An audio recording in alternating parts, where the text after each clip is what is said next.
Katika miaka minne ya uongozi wa Rais Dr. Samia Suluhu Hassan, Tanzania imepiga hatua kubwa katika uchumi, kijamii na kidiplomasia. Kwa uongozi wake thabiti, ameimarisha demokrasia, ameboresha miundombinu, elimu na afya, pamoja na kukuza usawa wa kijinsia kwa wanawake na vijana.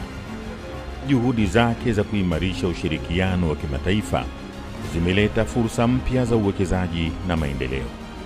Jiunge nasi kutathmini mafanikio na mustakabali wa taifa letu.